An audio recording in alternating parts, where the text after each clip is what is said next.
Hello बच्चा party, welcome back to the yet another session. और आज की क्लास में हम एक नया चैप्टर स्टार्ट करने वाले हैं जिसका नाम है डेप्रीसिएशन। बच्चों, क्या मैंने आपको बेसिक्स की क्लास में मीनिंग बताया था कि डेप्रीसिएशन का मतलब होता है reduction in the value of assets? फटाफट से बताओ। डेप्रीसिएशन का मतलब होता है reduction in the value of assets. Assets की वैल्यू में रिडक्शन होना। अगर मैं पर्टिकुलरली बात करूं तो फिक्स एसेट्स की वैल्यू में रिडक्शन होने को आप डेप्रीसिएशन बोलते हो। भैया, अम, पर एसेट की वैल्यू कम क्यों होती है? ये भी क्वेश्चन तुम्हारे मन में आ रहा होगा कि एसेट की वैल्यू कम क्यों होती है और कैसे होती है। मतलब हम एसेट खरीद के लाते हैं, उसकी वैल्यू कम कैसे होती है? यस बेटा प्रिंसी है। तो अब मेरी बात को ध्यान से सुनो। मेरे को एक बात बताओ, तुम्हारे पास सबके पास मोबाइल फोन है, तभी तुम मेरी क्लास देख रहे हो। फटाफट से सारे बच्चे बताओ, क्या तुम्हारे पास मोबाइल फोन है?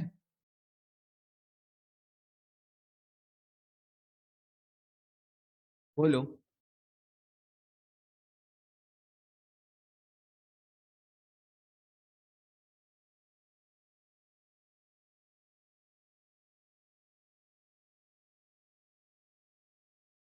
यस भैया, डेफिनेटली हमारे पास मोबाइल फ़ोन है। अब मेरे को एक बात बताओ, तुम ये मोबाइल फ़ोन कितने रुपए में खरीद के लाए थे? मुझे बताओ, जो भी तुम्हारे पास मोबाइल फ़ोन है, वो तुम कितने रुपए में, कितना, what is the price of your mobile phone? How how much amount you have paid to buy that phone?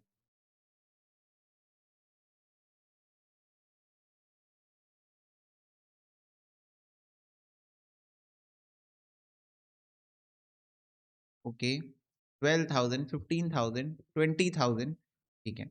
अब मेरे को एक बात बताओ, तुम अभी जाओगे, अगर अभी मैं तुमको बोलूँ बच्चों जाओ, क्लास छोड़ के जाओ और इस मोबाइल को बेच के आओ, sell this phone to someone, अगर मैं तुमसे ये कहूँ, तो मुझे एक बात बताओ, जितने रुपए तुम अभी बता रहे हो कि भैया हम इतने रुपए में खरीद के लाए, इसको इतने रुपए में खरीद के लाए, क्या ये इतने रुपए में ही बिकेगा? रोहित तो पूछ के भी आ गया कितने रुपए में जाएगा। क्या ये इतने ही रुपए में बिक पाएगा या कुछ कम अमाउंट में बिकेगा? ना, कुछ कम अमाउंट में बिकेगा। मैं आपसे जानना चाहता हूँ रीजन क्या है? What you think is the reason behind your phone is going to sell at less than its cost? What is the reason behind it? Cost price है जितने में आप खरीद के लाए थे, उससे कम में क्यों बिकेगा ये? बताओ।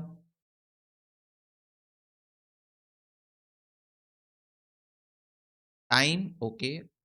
ऑब्सोलीट, ठीक है। न्यू टेक्नोलॉजीज, हाँ, मतलब ऑब्सोलीट का मतलब हुआ टेक्नोलॉजी, टेक्नोलॉजिकल एडवांसमेंट। यस, तो तुमको एक बात समझ में आई? चलो, मान लेते हैं वियर एंड टीयर, यस। कुछ बच्चों ने तो फोन को बहुत रफ यूज किया है, बहुत रफ। चार्ज में लगा के दिन भर गेम खेलना, पूरी बैंड बजा देना फोन की, रोज हीटिंग इशू होना, गिराना पड़ाना, तोड़ फोड़ मचा चुके, डिस्प्ले भी टूट गई है, पीछे से भी क्रैक आ गया है, एकदम मतलब पूरा खच्चर बना दिए उसको। हाँ हर्ष, पूरा खच्चर बना दिए उसको, ठीक है। कुछ लोग इस तरीके से यूज किए फोन को, तो उनके फोन की वैल्यू तो कम होनी है बच्चों। इतना ज्यादा डैमेजेस है, इतने डैमेजेस है फोन में, तो उनका फोन तो वैसे ही हाथ से निकल गया है।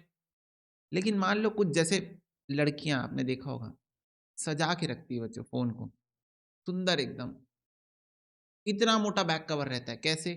वो बैक कवर में पीछे पानी, ग्लिटर्स, ये सब भरा रहता है ना, देखियो तुम लोग, देखियो तुम लोग, गर्ल्स ऐसा बैक कवर लगा के रखती है, उसमें पीछे पानी, ग्लिटर सब भरा हुआ रहता है, एक्वेरियम बना रहता है, पूरा बैक कवर में ही एक्वेरियम बना रहता है। बस जिंदा मछली डालना भूल गए, बाकी सब रहता है उसमें, नकली मछली भी रहती है उसमें। ओके, तो बहुत एकदम। अब देखो, अब लड़कियों का फोन कभी हीटिंग इशू नहीं होता है, कभी हीटिंग इशू नहीं होता है, कभी कोई प्रॉब्लम नहीं होती। पूछो क्यों? क्योंकि लड़कियों का फोन सिर्फ दो चीज के लिए यूज होता है, फोटो खींचने के लिए और अपलोड होने के लिए। That's it's just a camera बच्चों, it's not a phone, it's just a camera. Harsh first class ही होगा, हो जाएगा मोस्ट प्रोबेबली, क्योंकि फर्स्ट क्लास में ही बहुत सारी चीजें बता दूंगा वैसे, ठीक है। तो दो ही चीजों के लिए यूज होता है। लड़कियां मेरे से एग्री नहीं करेंगी शायद इस बात पे, पर कोई बात नहीं, ठीक है। तो दो चीज के लिए यूज होता है, क्लिक करो, और अपलोड करो, बस हो गया। तो उनका फ़ोन वेल मेंटेन्ड रहता है। मुझे ऐसा लगता है कि तुम 2 साल बाद भी देखोगे, तो लड़कियों का फ़ोन ऐसा ही रहेगा जैसे न्यू है, ब्रांड न्यू। तुम 2 साल बाद भी देखोगे तो, कि वैसे ही है कि भाई अभी-अभी बॉक्स से निकला है बाहर, क्योंकि वो कभी बैक कवर से बाहर निकला ही नहीं, उसको रोज़ नए कपड़े पहनाए जाते हैं। ओके? यस, प्रिंसी बोल रही है आपकी क्लास के लिए यूज़ हो रहा है। हाँ, ये कुछ प्रोडक्टिव काम हुआ ना? ओके। तो द पॉइंट इज़ बच्चों, पर मेरे को एक बात बताओ, फिर भी अब जैसे प्रिंसी का फ़ोन है, तो प्रिंसी भी आज अपना फ़ोन बेचने जाएगी, तो उसी प्राइस में बिक जाएगा क्या? जितने में खरीद के लाई थी?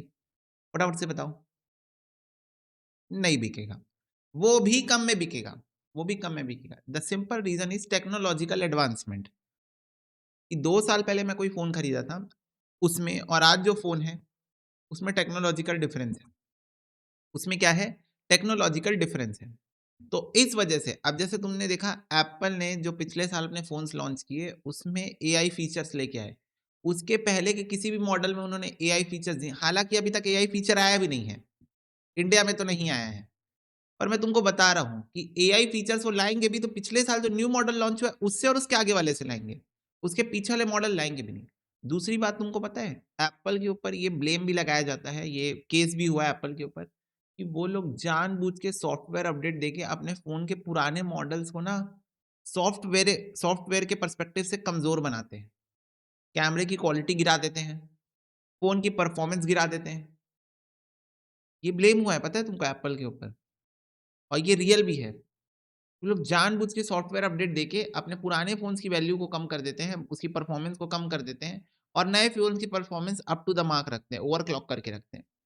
तो द पॉइंट इज़ बच्चों, जो मैंने फर्स्ट केस बताया जहाँ पर फ़ोन का आप रफ यूसेज कर रहे हो, तोड़-फोड़ मचा दी हो, फ़ोन का डिस्प्ले टूट गया, बैक कवर टूट गया, उसकी वैल्यू वैसे ही कम होनी थी। इसको आप बोलते हो डैमेजेस। बोलो हाँ।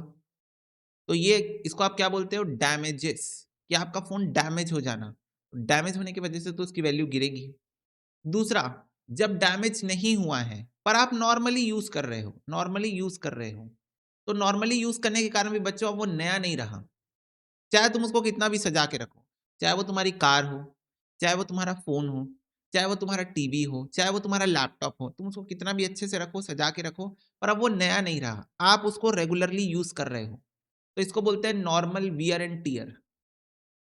Normal wear and tier is something like, जैसे हम कपड़ा पहनते हैं, तो हम नॉर्मली उसको रोज़ पहनते, पहनते, पहनते एक दिन फट जाता है, tear. Normal wear and tear. तो हम रेगुलरली किसी चीज़ को यूज़ करते हैं, कपड़े का कलर हम रेगुलरली पहनते हैं, फेड हो जाता है, क्योंकि हम उसको रोज़, रोज़, रोज़ वॉशिंग करते हैं। आज पहने कल वॉश होगा, फिर परसों पहनेंगे, फिर नेक्स्ट डे वॉश होगा। उससे उसका कलर फेड हो जाता है, साइज़ थोड़ा-सा बढ़ जाता है, तो वो हुआ normal wear and tier. Technology के केस में बात करूँ तो टेक्नोलॉजिकल एडवांसमेंट हो जाती है। हर 6 महीने में, हर 1 साल में कोई नई टेक्नोलॉजी आ जाती है, और पुरानी टेक्नोलॉजी क्या हो जाती है? ऑब्सोलीट हो जाती है, उसकी वैल्यू कम हो जाती है। इसको बोलते हैं ऑब्सोलेंस। क्या बोलते हैं इसको? ऑब्सोलेंस। टेक्नोलॉजिकल एडवांसमेंट होने के कारण आपकी एसेट की वैल्यू कम होने को ऑब्सोलेंस कहा जाता है। तो बच्चों ये कुछ रीज़न है जिसकी वजह से आपकी एसेट की वैल्यू कम हो जाती है। क्या ये बात सबको समझ में आई? फटाफट से बताओ। मैंने कहा कि आपकी fixed assets, mobile phone, laptop, car, bike, ये सब चीज़ों की वैल्यू कम होती है because of accident.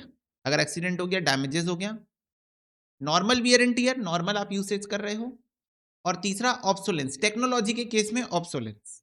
Okay, technology आप यूज़ कर रहे हो, समय के साथ पुरानी हो जाएगी, ऑब्सोलीट हो जाएगी। ठीक है भैया? तो डेप्रिसिएशन होने का रीज़न बच्चों देखो ये हो सकता है।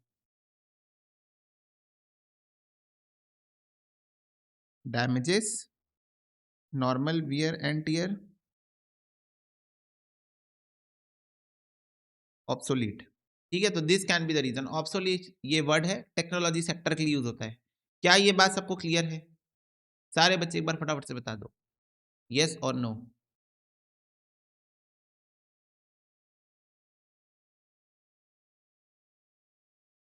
बोलो, यस। अब बच्चों डेप्रिसिएशन जो चैप्टर आपको पढ़ना है, फाउंडेशन हो, इंटर हो, व्हाटएवर, डेप्रिसिएशन चैप्टर जो आपको पढ़ना है, इसमें 2 प्राइमरी मैटर मेथड होंगे अकाउंटिंग के लिए, but there are other matter also जो कि एमसीक्यू में आते हैं। Some matters are going to be asked in MCQ. Different types of methods we are going to discuss, है ना. बट प्राइमरली मैं शुरू में आपको दो मेथड बताने वाला हूँ. ऑब्वियसली जिन्होंने डेप्रीशिएशन चैप्टर पहले पढ़ा है उनको पता है SLM और WDV मेथड, बट मैं आपको इस तरीके से पढ़ा रहा हूँ कि आपको नहीं आता है. तो डेप्रीसिएशन बच्चों कितना होता है, पहले आप एक फंडामेंटल कॉन्सेप्ट समझो डेप्रीसिएशन का, जो मैं आपको बताना चाहता हूँ. हालांकि मैंने पहले भी बताया हुआ है शायद, बट मैं आपको एक बार फिर से बताना चाहता हूँ. एक फंडामेंटल लॉजिक बताता हूँ आपको डेप्रीसिएशन के पीछे क्या है. सबसे पहले डेप्रीसिएशन के रीजंस आप समझ गए हो. आप मेरी बात मानो और डेप्रीसिएशन को एक खर्चा बोलो.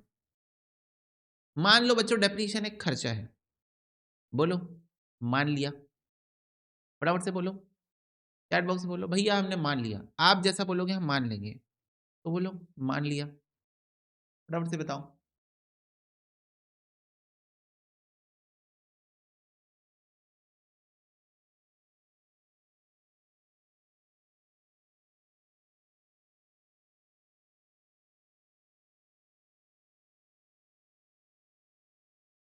मान लिया. ओके. अब मेरी बात को बहुत ध्यान से सुनना. बच्चों मैं जब ये आईपैड खरीदा था, this iPad cost me 1 lakh rupees, जिसमें तुमको पढ़ा रहा हूँ, this iPad cost me 1 lakh rupees. कब खरीदा था? 2 साल पहले.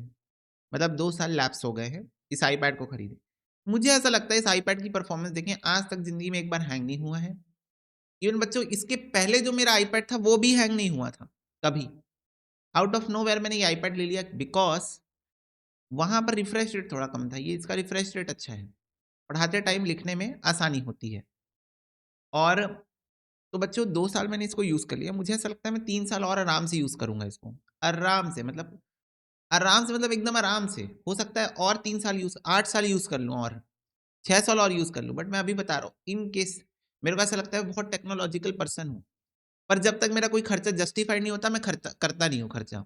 और प्लस मेरे पास सरप्लस मनी भी होना चाहिए उसके लिए. द पॉइंट इज कि मैं 3 साल और मान लो इसको यूज करूंगा. मैं आपसे ये जानना चाहता हूं कि अगर तुम लोग मेरे स्टूडेंट हो, मैं तुमसे फीस लेता हूं पढ़ाने के लिए. बोलो हाँ. तुम लोग मेरे स्टूडेंट हो और मैंने तुमसे फीस चार्ज की है पढ़ाने के लिए. बोलो यस और नो. यस और नो. यस भैया. अब तुमने अभी कॉस्टिंग पढ़ा है कि नहीं पढ़ा है मुझे उसका आइडिया नहीं है, तो इसलिए मैं वो ओवरहेड्स वर्ड यूज नहीं करूंगा. But I am going to talk about overheads, जिसको अगर पता है. तो बच्चों तुम लोग मेरे स्टूडेंट हो, मैं तुमसे फीस लेता हूं. मैं आपसे ये जानना चाहता हूं कि ये 1 लाख रुपए मैंने खर्चा किया है पढ़ाने के लिए किया है ना. बोलो. ये मेरा फिक्स एसेट है क्या? आईपैड. इसको मैं 1 साल से ज्यादा यूज करूंगा. ये 1 लाख रुपए का खर्चा मैंने पढ़ाने के लिए किया है ना. और इस 1 लाख के खर्चे से मैं इस चीज को लेके आया हूं, और इस चीज को मैं कितने टाइम यूज करने वाला हूं जरा फटाफट से बताओ. 5 साल. तो क्या कोई बच्चा मुझे बता सकता है कि अगर मैं 1 लाख का खर्चा किया हूं और इस 1 लाख के खर्चे से मैं 5 साल इसको पढ़ाने में यूज करने वाला हूं, मैं 5 साल इसको पढ़ाने के लिए यूज करने वाला हूं, तो कायदे से in a very layman language, in a very general person language, 1 साल के बराबर खर्चा कितना हुआ? मतलब उस पर्सपेक्टिव से 1 साल का खर्चा कितना हुआ?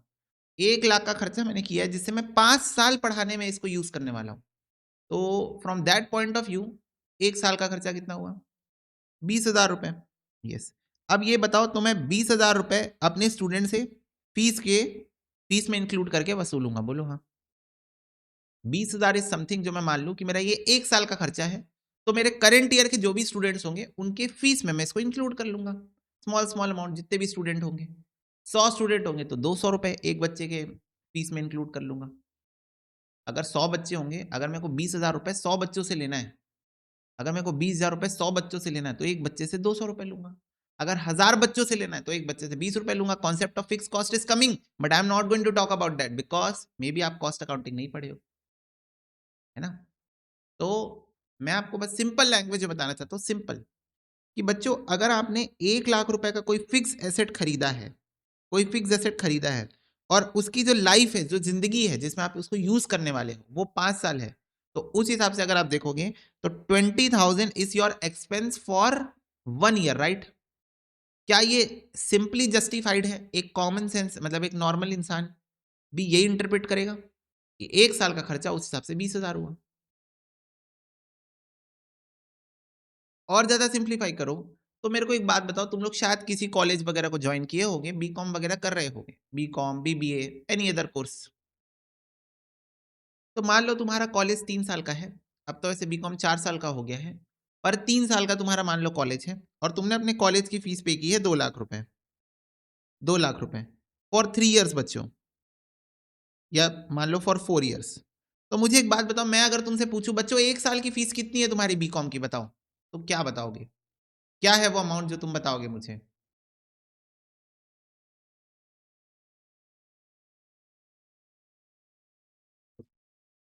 50,000 रुपए। तो मुझे एक बात बताओ, ये कॉन्सेप्ट बड़ा सिंपल नहीं है कि 2 लाख रुपए आप 4 साल की फीस पे कर रहे हो, मतलब 1 साल की फीस 50,000 है। तो वैसे ही मैंने जो आईपैड खरीदा वो 1 लाख का है, उसको मैं 5 साल यूज करूंगा, दैट मीन्स मेरा 1 साल का खर्चा हुआ 20,000 इस आईपैड के ऊपर। तो ये एक बात बताओ, मैं ये 1 लाख रुपए, अच्छा तुम एक बात बताओ, मान लो कि ये फर्स्ट ईयर है आईपैड का, मान लो, एज्यूम एज्यूम करो, मैं तुम्हारे इमोशन से बाहर निकालना चाहता हूँ उस चीज को जो मैं सुनना चाहता हूँ। मान लो ये फर्स्ट ईयर ही आईपैड का मैं 1 लाख रुपए में अभी अभी खरीद के लाया हूँ, कल कल खरीद के लाया हूँ, फर्स्ट ईयर है आईपैड का। अगेन मैं इसको 5 साल यूज करने वाला हूँ, बट द पॉइंट इज, तुम लोग मान लो 100 बच्चे हो, तुम लोग 100 स्टूडेंट्स हो, ठीक है? तो डिवाइड बाय 100 अगर मैं कर दूं तो 1,000 रुपए पर स्टूडेंट हुआ। सारे बच्चे बताओ, मैं तुम्हारी फीस में, सबकी फीस में 1,000 रुपए बढ़ा दूंगा, सबकी फीस में 1,000 रुपए बढ़ा दूंगा, क्योंकि मेरे को आईपैड की कॉस्ट रिकवर करनी है। ऑब्वियसली तुम लोग को पढ़ाने के लिए यूज कर रहा हो, तो तुमसे ही कॉस्ट वसूलूंगा, 1,000 रुपए। बोलो मजा आया सुन के? कि पूरी 1 लाख की आईपैड, जिसको मैं 5 साल यूज करने वाला हूं, फर्स्ट ईयर के ही बच्चों से रिकवर कर लूंगा, फर्स्ट ईयर के ही बच्चों से रिकवर कर लूंगा। प्रियंका बेटा चेक करता हूं मैं, ठीक है? फटाफट से बताओ, मजा आया क्या सुन के ये बात? कि मैं तुम लोग से ही वसूल लूंगा 1,000 रुपए पर स्टूडेंट? नहीं ना। तुमको ऐसा लगेगा भैया क्यों, ये खर्चा तो आपने 5 साल के लिए किया है, आप हमारे ऊपर इतनी नाइंसाफी क्यों कर रहे हो? 5 साल में तो हम सीएमए बन चुके होंगे, 5 साल में तो हम खुद सीएमए बन चुके होंगे, तो आप 5 साल का खर्चा हमसे क्यों वसूल रहे हो? आप हमसे करंट ईयर के खर्चे लो ना, हम आपकी करंट ईयर की बैच है, तो आप हमसे करंट ईयर के खर्चे वसूलो। बोलोगे कि नहीं बोलोगे? फटाफट से बता दो, ये बात तुम बोलोगे कि नहीं बोलोगे कि भैया हम आपके करंट ईयर के स्टूडेंट हो, स्टूडेंट है, आप हमसे करंट ईयर की कॉस्ट वसूलो। तो मैंने कहा बच्चों, तो तुम्हारे हिसाब से करंट ईयर की कॉस्ट क्या है? तुम बोलोगे भैया 1 लाख आपने खर्च किया है, 5 साल आप इसको यूज करने वाले हो, 1 लाख डिवाइड बाय 5, 20,000 रुपए आपके करंट ईयर की कॉस्ट है। बोलो हाँ। तो भैया आप हमसे 20,000 रुपए ही वसूलो, 20,000 डिवाइड बाय 100, 200 रुपए पर स्टूडेंट।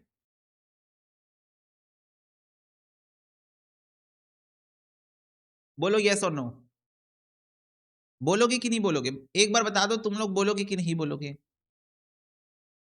कि भैया आप हमसे इसी साल की कॉस्ट लो ना, आप हमसे इसी साल की कॉस्ट लो ना, आप हमसे 5 साल के खर्चे क्यों वसूल रहे हो? हमने आपका क्या बिगाड़ा है? हम्म, यस भैया यस।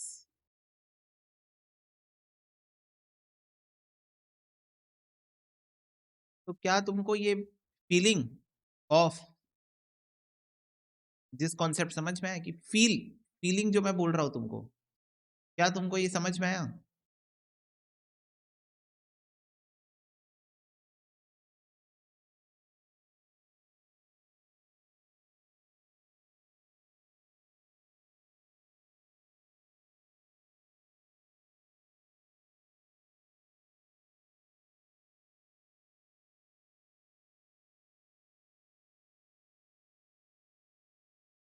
ओके, प्रियंका हो गया, ठीक है।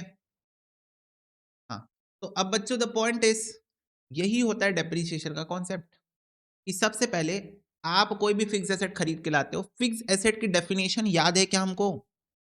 हमको फिक्स एसेट की डेफिनेशन याद है क्या? कि something fix asset we are going to buy and we are going to use in our business for more than 1 year. हम 1 साल से ज्यादा यूज करेंगे, एक एसेट खरीद के ला रहे हैं, जैसे फॉर एग्जांपल ये mike, laptop, iPad, mobile phone हम खरीद के ला रहे हैं, 1 साल से ज़्यादा यूज़ करेंगे, तो वो होती है फिक्स्ड एसेट, करेक्ट? बेचने के लिए नहीं ला रहे, यूज़ करने के लिए ला रहे हैं। ये आईपैड मैं बेचने के लिए लाया हूँ क्या? नहीं, यूज़ करने के लिए लाया हूँ। अगर बेचना होता तो अभी इसकी तारीफ़ कर रहा होता, ताकि तुम लोग बोलते भैया बेच दो, हमें बेच दो। पर मैं बेचने के लिए थोड़ी लाया हूँ। मैं तो यूज़ कर रहा हूँ इसको, ठीक है? तो बच्चों फिक्स्ड एसेट्स के केस में इसीलिए डेप्रिसिएशन का बेसिक कॉन्सेप्ट यही है कि आपने 1 लाख रुपए खर्च किया आईपैड के ऊपर, आप इसको 5 साल यूज़ करने वाले हो। बच्चों, आप सोचोगे कि आपको कैसे पता है कि आप इसको 5 साल यूज़ करने वाले हो? एस्टिमेटेड बेटा। जैसे मैंने पहले भी यूज़ किया है। प्रियंका हो गया ना अपलोड? जैसे मैंने पहले भी यूज़ किया है आईपैड, तो मेरे को एक अंदाज़ा है। मेरे को टेक्नोलॉजी की नॉलेज भी है कि इसके अंदर चिप जो लगी हुई है, जो इसके अंदर प्रोसेसर लगा हुआ है, रैम है, स्टोरेज है, उस पॉइंट ऑफ व्यू से मैं इसको कितने टाइम तक यूज़ कर सकता हूँ, ये मेरे को एक एस्टिमेशन है। क्या ये बात तुमको क्लियर है? बोलो। जैसे मेरे को एक बात बताओ, तुम लोग को एग्ज़ैक्टली पता होगा कि तुम्हारा नेक्स्ट नया फ़ोन कब आने वाला है। पता है कि नहीं पता है? कोई एक टारगेट होगा तुम्हारा, ये वाला रिज़ल्ट आएगा तो नया फ़ोन मिलेगा, या ये क्लियर हो जाएगा तो नया फ़ोन मिलेगा, या फिर आर्टिकलशिप में जाएँगे तो नया फ़ोन मिलेगा, या फाइनल क्लियर हो जाएगा तब नया फ़ोन, मतलब तुम्हारा टारगेट वहाँ पर फिक्स होगा कि इस लेवल पे अब मेरे को नया फ़ोन नेक्स्ट मिलने वाला है, नेक्स्ट नया फ़ोन मिलने वाला है। तो तुमको भी एक अंदाज़ा है कि तुम्हारा करंट फ़ोन तुम कितने टाइम तक यूज़ करोगे? और नेक्स्ट नया फ़ोन कब तक मिलेगा? कुछ बच्चे ऐसे होंगे कि भैया हमारा ऐसा कुछ नहीं होता। हमारा तो ऐसा है, जब तक ये वाला फ़ोन साथ देगा तब तक इसको यूज़ करेंगे, जब खराब हो जाएगा तब नया लेंगे। तो बच्चों, वहाँ पर भी तुमको अंदाज़ा तो होगा ना कि तुम्हारा फ़ोन कब खराब हो सकता है, तुम कौन-सी ब्रांड का फ़ोन लिए हो, कितना लंबा चल सकता है, कितना सस्टेनेबल है फ़ोन। तो वो हम शुरू में ही डिसाइड कर लेते हैं कि एस्टिमेटेड 5 साल तक चलेगा। तो डिवाइड बाय 5, 1 लाख का खर्चा आपने किया है, 5 सालों तक के लिए किया है, तो 20,000 1 साल का खर्चा हुआ। तो करंट ईयर का एक्सपेंस बच्चों 20,000 होगा। क्या ये बात सबको क्लियर है?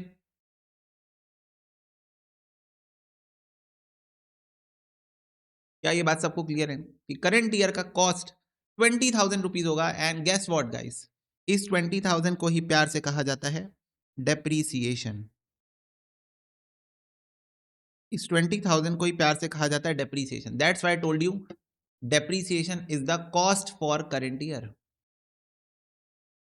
करंट ईयर में आपको उस फिक्स कॉस्ट का, उस फिक्स्ड एसेट का कितना पोर्शन एज अ डेप्रिसिएशन लेना है, एज अ रिडक्शन लेना in the value of asset, वही आपको डिसाइड करना होता है। बच्चों फटाफट से बताओ, fix asset is nothing but a capital expenditure. खर्चा ही तो है। बोलो हाँ। Fix asset is nothing but a capital expenditure. खर्चा ही तो है। बोलो यस और नो। भैया मैंने फरवरी में ही मिला है नया फोन, वाह प्रिंसी, तब तो पार्टी मिलनी चाहिए, न्यू फोन की पार्टी, है ना? तो बच्चों कैपिटल एक्सपेंडिचर ही है वो, बट द पॉइंट इज आपको उसका बेनिफिट 1 साल से ज़्यादा मिलने वाला है, तो जितने साल तक बेनिफिट मिलने वाला है, उतने साल से आप उसको डिवाइड कर दो। You will get the amount of depreciation, as simple as that. क्या मैं आगे बढ़ूँ? यहाँ तक की बात सबको क्लियर है? बोलो, क्या मैं आगे बढ़ूँ? यहाँ तक की बात क्लियर है? यस। अब बच्चों ये डेप्रिसिएशन लगाने के अकाउंटिंग के अंदर प्राइमरली 2 मेथड है, मैं ये भी बता देता हूँ। इनकम टैक्स एक्ट हो गया, मतलब जो एक्ट है आपके, इनकम टैक्स फाइल होता है, ये सब होता है, उसमें डब्ल्यूडीबी मेथड को प्रेफर किया जाता है। पहले मैं आपको समझा देता हूँ होता क्या है दोनों method. Straight line method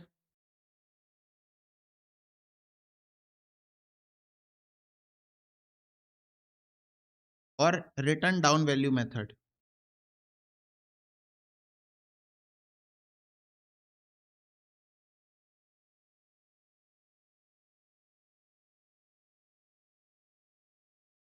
formula भी बताऊंगा इसका, पहले मैं आपको कॉन्सेप्ट समझा देता हूँ। स्ट्रेट लाइन मेथड और रिटर्न डाउन वैल्यू मेथड में क्या डिफरेंस है। तो जैसे मान लो बच्चों, मेरा आईपैड मैंने खरीदा, कितने रुपए का खरीदा? 1 लाख का। 1 लाख का मेरा आईपैड है, ओके। और मान लो डेप्रीसिएशन जो है वो 10% हम मान के चलते हैं, लेट अस अज्यूम, नहीं 10% नहीं 20%। इलेक्ट्रॉनिक्स में ज़्यादा फास्ट डेप्रीसिएशन लगता है। तो मान लेते हैं 20% मेरा डेप्रीसिएशन, मतलब हर साल मेरे आईपैड की वैल्यू 20% से कम हो रही है। Due to usage, due to normal wear and tear और due to obsolescence also. Technological advancement भी तो हो रहा है, नया नया आईपैड आता रहता है हर 2 साल में। ओके, ठीक है। हाँ, तो 20% रेट ऑफ डेप्रीशिएशन। अब बच्चों एसएलएम मेथड की बात करते हैं। स्ट्रेट लाइन मेथड बोलता है कि आप हर साल जो डेप्रीशिएशन लगाओगे वो आप कॉस्ट ऑफ एसेट पे ही लगाओगे। कॉस्ट ऑफ एसेट को लोगे और उसी पे डेप्रीशिएशन निकालोगे हर साल। तो बच्चों जैसे मान लो फर्स्ट ईयर का डेप्रीसिएशन आएगा, फर्स्ट ईयर का डेप्रीसिएशन आएगा, आपकी कॉस्ट थी 1 लाख, 1 लाख का 20%, 20,000 रुपए। 20,000 रुपए आपका फर्स्ट ईयर का डेप्रीसिएशन आएगा। डेप्रीसिएशन मतलब reduction in the value of asset, और ये करंट ईयर की कॉस्ट है, ये करंट ईयर का खर्चा है, एक्सपेंस है, याद रखना, ये करंट ईयर का एक्सपेंस है। इतना पोर्शन में इस साल के बच्चों की फीस से वसूलूंगा। बोलो हाँ, मेरा इस साल का खर्चा हुआ 20,000, मेरा 5 साल का खर्चा 1 लाख, इसका मतलब मेरा 1 साल का खर्चा है 20,000। तो मैं इस साल के स्टूडेंट से ये 20,000 रुपए कॉस्ट के तौर पे वसूलूंगा। ओके, तो ये भी याद रखना, it's an expense, depreciation is an expense. Okay, तो बच्चों 20,000 में माइनस कर दूंगा तो मेरे आईपैड की जो वैल्यू है, अब मेरे आईपैड की जो वैल्यू है वो हो गई है 80,000 रुपीज। कितनी हो गई है? 80,000, क्योंकि 1 लाख का आईपैड था, 20,000 से उसकी वैल्यू रिड्यूस हो गई है, 20,000 से उसकी वैल्यू रिड्यूस हो गई है, तो अब उसकी वैल्यू 80,000 हो गई है।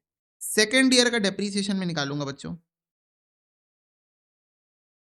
सेकेंड ईयर का मैं डेप्रीसिएशन निकालूंगा तो अगेन मैं जो उसकी कॉस्ट थी आईपैड की 1 लाख रुपीज, जितने में मैं खरीद के लाया था, जितने में मैं खरीद के लाया था 1 लाख रुपीज, उसी का 20% निकालूंगा तो फिर से 20,000 आएगा, फिर से 20,000 आएगा। 1 लाख का 20%, 1 लाख का 20%, 20,000, तो ये हो गया 60,000। अब मेरे आईपैड की वैल्यू हो गई 60,000। मैं बच्चों फिर थर्ड ईयर का डेप्रीसिएशन निकालूंगा। थर्ड ईयर का डेप्रीसिएशन भी फिर से जो मेरी आईपैड की कॉस्ट थी 1 लाख, जो मेरी आईपैड की कॉस्ट थी 1 लाख, उसी का 20% होगा, यानी कि फिर से 20,000। तो अब मेरे आईपैड की वैल्यू हो गई 40,000। तो बच्चों हर साल अगर आप नोटिस करोगे तो जो मैं डेप्रीसिएशन निकाल रहा हूं वो मैं कॉस्ट का ही 20% निकाल रहा हूं, कॉस्ट का ही क्या निकाल रहा हूं? 20% निकाल रहा हूं। और दूसरी बात कि हर साल इसीलिए डेप्रीसिएशन का अमाउंट सेम आ रहा है, 20,000, 20,000, 20,000। क्या ये बात क्लियर है सबको? फटाफट से बताओ, क्या ये बात सबको क्लियर है? स्ट्रेट लाइन मेथड, हर साल डेप्रीसिएशन सेम आएगा। क्यों? क्योंकि हर साल डेप्रीसिएशन कॉस्ट पे ही निकलेगा, जो भी आपकी एसेट की कॉस्ट थी उसी पे आप हर साल डेप्रीसिएशन निकालोगे। ओके, नेक्स्ट है बच्चों रिटर्न डाउन वैल्यू मेथड।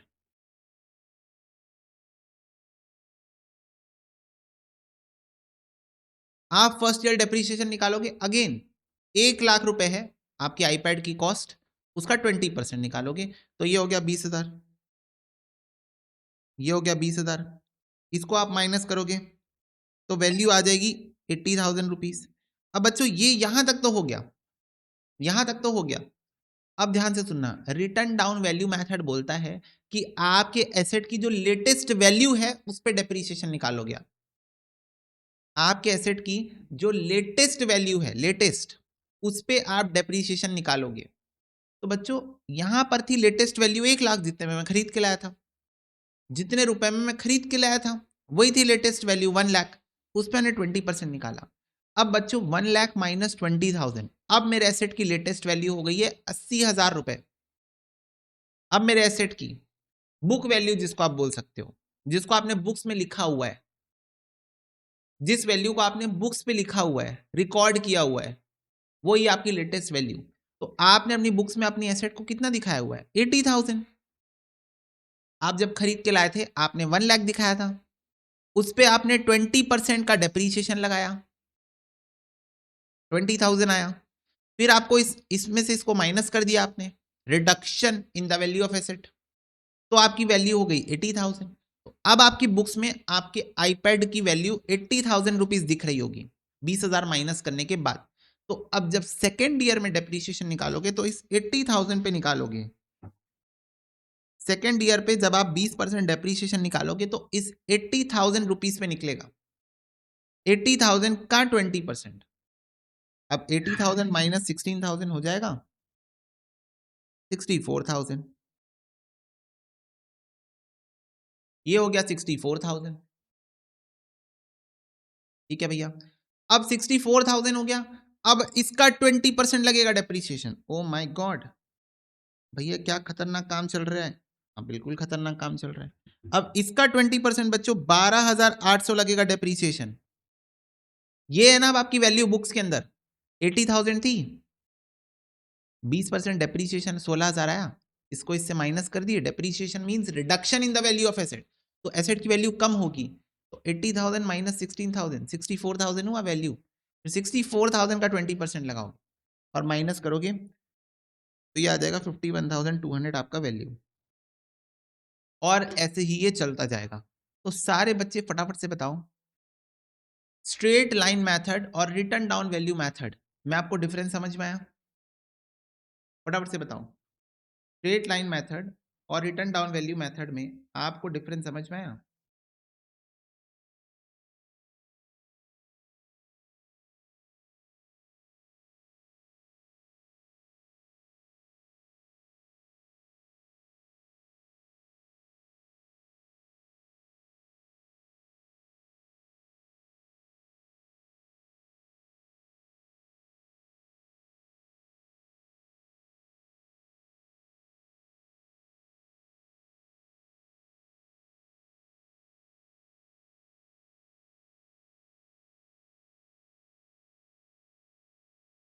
बोलो।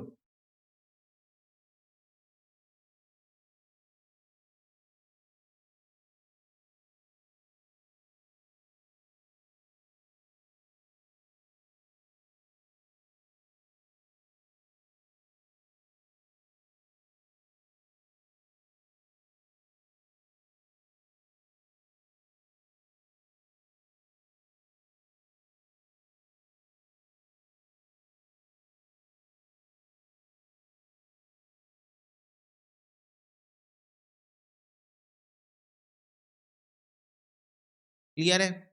यस। अब बच्चों मैं आपको ये बताता हूँ कि फॉर्मूला क्या है स्ट्रेट लाइन मेथड का, WD method with absolute common sense. इसके अंदर मैं साथ में एक और कॉन्सेप्ट भी कवर कर लूंगा, the concept of depreciable amount. ध्यान से सुनना, मुझे सारे बच्चे फटाफट से बताओ। मैं आपसे एक क्वेश्चन पूछूंगा, आपको उसका आंसर देना है being so common sense use करके। कॉमन सेंस मतलब नॉर्मल इंसान, अकाउंटेंट वाला दिमाग लगाना ही नहीं हमको, कॉमन सेंस से आंसर देना है। बच्चों मैं आईपैड खरीदा हूं, वो 1 लाख का है, बोलो हाँ। हाँ भैया, मैं क्या बोल रहा हूँ, मैं इसको 5 साल यूज करने वाला हूँ, तुम लोग मेरी फर्स्ट बैच हो ना। मैं अभी अभी आईपैड खरीदा हूँ, मान लो कल ही आईपैड खरीद के लाया हूँ, और तुम लोग मेरी फर्स्ट बैच हो। मैं सोच रहा हूँ कि मैं अपनी फर्स्ट बैच से कितना पैसा वसूलूँ इस आईपैड का। ठीक है, तो पर्पस मुद्दा समझ में आ गया सबको? पर्पस समझ में आ गया सबको कि मैं ये बैठ बैठ के सोच रहा हूँ मैं अपनी फर्स्ट बैच से कितना पैसा वसूलूं, मैं अपनी फर्स्ट बैच से कितना पैसा वसूलूं इस आईपैड का। ठीक है, तो तुमने कहा भैया 1 लाख डिवाइड बाय 5, आप 20,000 रुपए वसूलो first batch of the year. 1 साल चलेगी तुम्हारी बैच, ठीक है। 1 साल तुम्हारी पूरा ग्रुप 1 भी पढ़ोगे, ग्रुप 2 भी पढ़ोगे, 1 साल लग जाएगा। तो 1 साल ये बैच चलेगी। तुमने कहा कि भैया 1 लाख डिवाइड बाय 5, आप हमसे 20,000 रुपए वसूलो। करेक्ट? सारे बच्चे फटाफट से बताओ, यस और नो, यस और नो।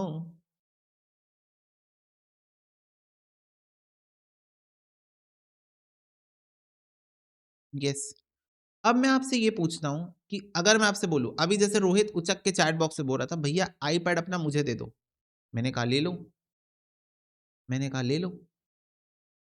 भैया जब आप 5 साल यूज कर लोगे आईपैड उसके बाद मुझे दे देना, मैंने कहा ले लो। तो रोहित ने मेरे से बच्चों ये बोला कि भैया आप ये आईपैड मुझे दे देना, मुझे सेल कर देना, और ऑब्वियसली मैं 1 लाख में तो नहीं दूंगा। रोहित ने कहा भैया आप मुझे आईपैड 10,000 रुपए में दे देना। मैंने बोला ठीक है, मैंने बोला ठीक है, 5 साल के बाद मेरे को कोई यूज नहीं रहेगा, मैं 10,000 रुपए में दे दूंगा आईपैड रोहित को। Okay okay, yes yes. तो अब बच्चों मेरे को एक बात बताओ, मैंने 1 लाख रुपए में आईपैड को खरीदा है, मैं इसको 10,000 रुपए में बेच दूंगा किसी को, मेरे पास ये ऑप्शन है कि मैं इसको 10,000 में बेच सकता हूं। तो एक बात बताओ, 1 लाख रुपए का खर्चा किया, इसमें से 10,000 रुपए तो मुझे वापस मिल जाएगा ना? फटाफट से बताओ, if I am not wrong, सही बोल रहा हूं ना? 1 लाख का मैंने खर्चा तो किया, पर मुझे इसमें से 10,000 रुपए तो वापस मिल जाएगा ना? टिडिंग टिडिंग टिडिंग टिडिंग, वापस मिल जाएगा ना? तो बच्चों उस हिसाब से अगर मैं सोचूं, तो मेरा खर्चा 1 लाख तो हुआ ही नहीं। बोलो, अगर मैं उस पॉइंट ऑफ व्यू से सोचूं कि मैंने खर्चा तो 1 लाख किया है, पर 10,000 तो रिफंड है, 10,000 तो वापस आ जाएगा। जैसे मैं तुमको बताता हूँ, मैं जब भी फ्लाइट की टिकट बुक करता हूँ, मैं अपने क्रेडिट कार्ड से बुक करता हूँ, ठीक है? मेरे पास जो क्रेडिट कार्ड है, मैं उससे बुक करता हूँ, ठीक है? तो बच्चों जैसे मेरी फ्लाइट की टिकट मान लो अभी मैंने रिसेंटली बुक की थी, मुंबई गया था तो मैं फ्लाइट की टिकट बुक किया था, तो it is somewhere around 18,000 rupees थी, ठीक है? 17,000 कुछ रुपए था, तो 18,000 की वो टिकट थी। अब बच्चों तुमको मैं अगर वो फ्लाइट की टिकट भेजूंगा, यहीं रखी हुई है पर मैं उठा नहीं सकता जाके, मैं तुमको फ्लाइट की टिकट भेजता, 18,000 रुपए में इनवॉइस दिखाता, इनवॉइस वैल्यू जो होती है उसकी 18,000 रुपए दिखाता, तुम बोलते अरे भैया की टिकट तो 18,000 रुपए की है, पर ये टिकट 18,000 की नहीं है। ओके, 18,000 की नहीं है टिकट, 18,000 में बच्चों मेरे को मेरे क्रेडिट कार्ड में 5% कैशबैक मिलता है, 5% का कैशबैक मिलता है, ठीक है? तो इंटू 5% बच्चों 900 रुपए मेरे को कैशबैक मिल जाएगा। तो ये बताओ मेरा खर्चा 18,000 तो हुआ ही नहीं। दिख रहा है कि 18,000 हुआ है क्योंकि इनवॉइस में लिखा हुआ है, क्योंकि इनवॉइस में लिखा हुआ है 18,000, तो ऐसा लग रहा है कि 18,000 खर्चा हुआ है, पर मेरे को पता है मेरे हिसाब से खर्चा मेरा 17,100 है। बोलो यस और नो, क्योंकि 900 रुपए तो मेरे को कैशबैक मिल जाएगा, 900 रुपए तो मेरे को कैशबैक मिल जाएगा, तो मेरा खर्चा 17,100 है।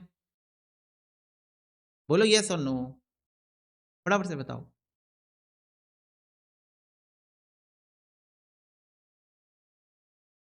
क्या ये बात सबको समझ में आती है कि बच्चों नेट नेट में मेरा खर्चा 17,100 ही है, 18,000 नहीं है? तो वैसे ही यहाँ जो मैंने आईपैड खरीदा, एक बार देखो ना, यहाँ पर जो मैंने आईपैड खरीदा है, वो आईपैड खरीदा तो 1 लाख का था, पर 10,000 तो मेरे को वापस मिल जाएगा, मैं उसको सेल कर दूंगा बाद में, 5 साल के बाद जब मेरा काम कंप्लीट हो जाएगा, मैं इसको 10,000 में बेच दूंगा। तो क्या मैं बोल सकता हूँ कि मेरा नेट खर्चा 90,000 ही है?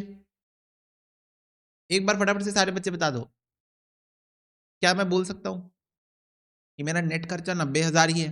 क्योंकि 10,000 तो वापस मिलने वाला है, 10,000 तो वापस मिलने वाला है। यस। अब बच्चों ये बताओ कि मैं तुमसे, तुम मेरी फर्स्ट ईयर की बैच हो, मैं तुमसे कितना वसूलूं? चलो फटाफट से बताओ, तुम मेरी फर्स्ट ईयर की बैच हो, मैं तुमसे कितने रुपए वसूल लूं? जैसा तुम बोलो, जितना तुम बोलो कितना वसूलूंगा, चलो बताओ।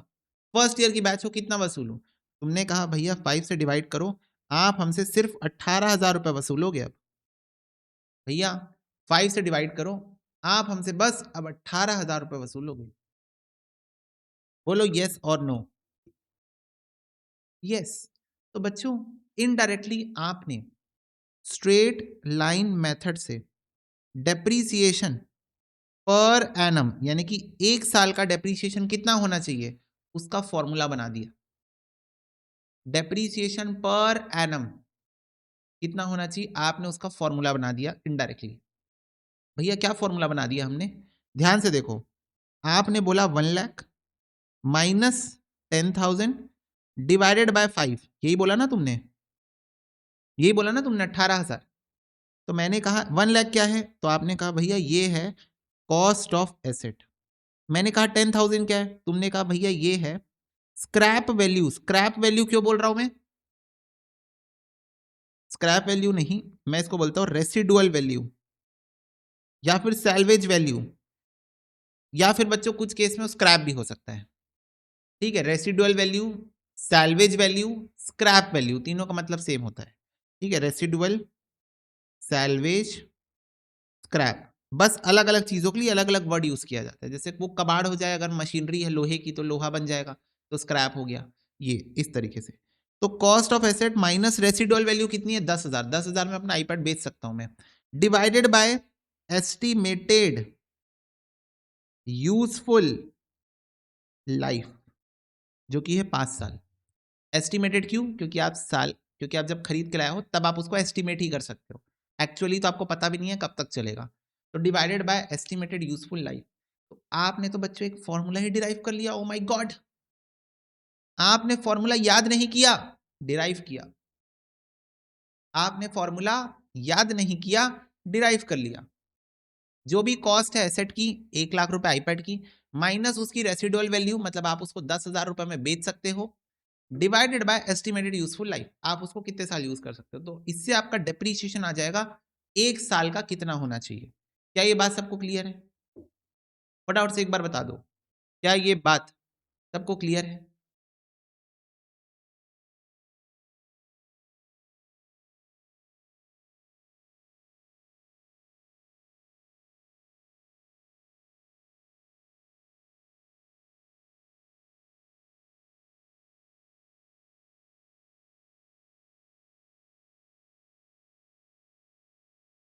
इससे बच्चों आपका 1 साल का डेप्रीशिएशन आ जाता है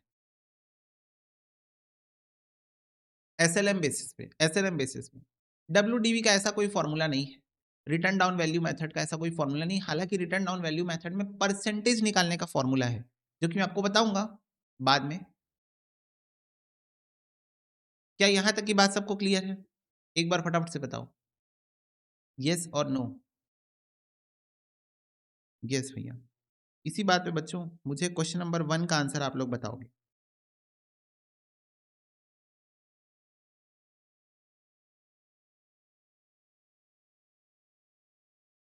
मुझे क्वेश्चन नंबर 1 का आंसर आप लोग बताओगे। क्वेश्चन नंबर 2 का आंसर भी आप लोग बताओगे। क्वेश्चन नंबर 1 का आंसर बताओ, 2 का आंसर बताओ।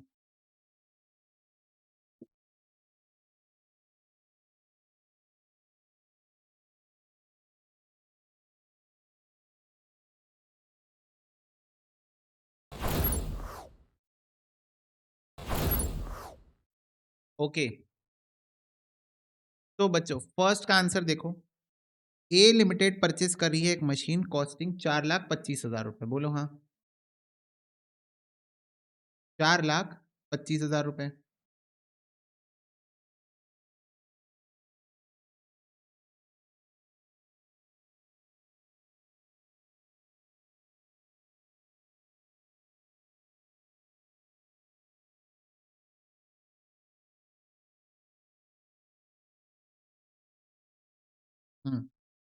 इंस्टॉलेशन एक्सपेंसेस इनकर्ड है 25,000 रुपए। तो सारे बच्चे बताओ, एसेट परचेस करते टाइम जो भी खर्चा होता है एसेट में ऐड हो जाता है। तो एसेट परचेस करते टाइम जो भी खर्चा करोगे एसेट में ऐड करोगे। तो 4,25,000 प्लस 25, 4.5 लाख रुपए हो गई आपकी एसेट की cost. Okay. The estimated useful life of the asset is 10 years, having a scrap value of 30,000 रुपए। 30,000 रुपए बच्चों इस एसेट की स्क्रैप वैल्यू है, मतलब आप 30,000 रुपए में इसको बेच सकते हो। ठीक है, 10 साल के बाद। डिटरमाइन करो amount of depreciation per annum under SLM method.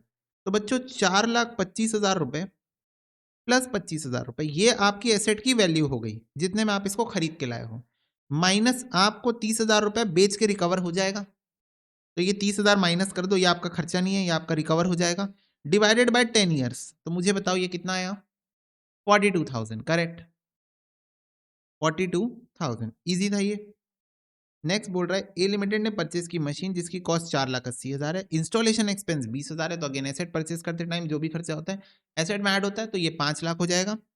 It provide depreciation 10% per annum WDV of machine. Determine करो amount of depreciation per annum under WDV method for first year and second year.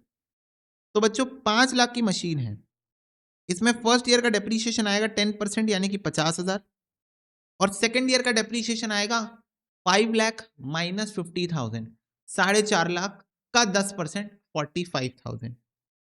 क्या ये बात सबको clear है?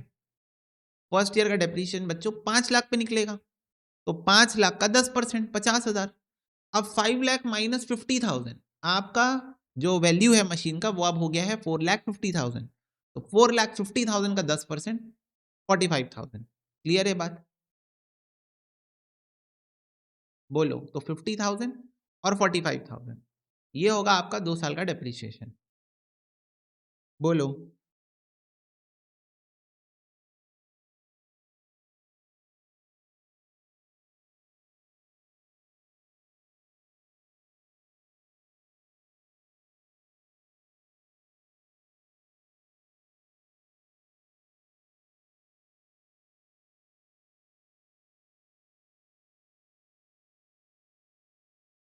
ठीक है, तो ये हुआ एक डेप्रीसिएशन और ये हुआ एक डेप्रीसिएशन।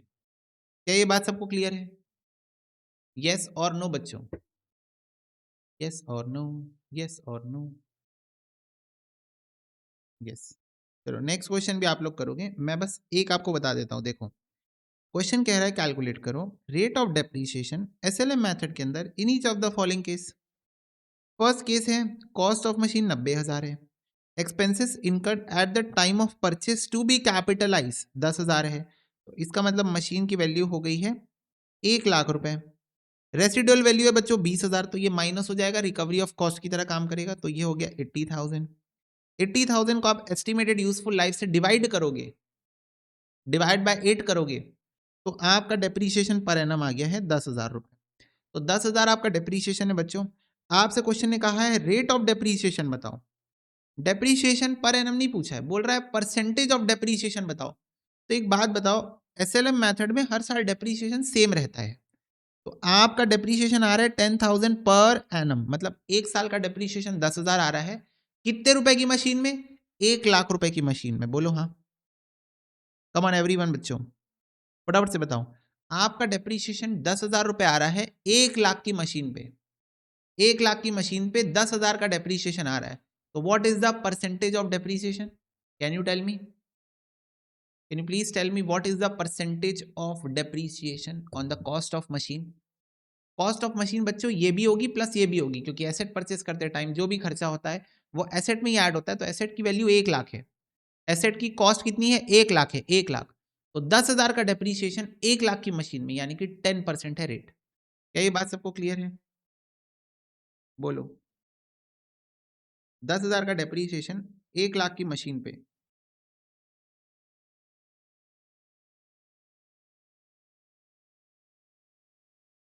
इंटू 100, तो ये आ गया 10%। क्या ये बात क्लियर है? यस। तो ऐसे ही बाकी तीनों साल का रेट ऑफ डेप्रीशिएशन निकालो, सेम इसी तरीके से।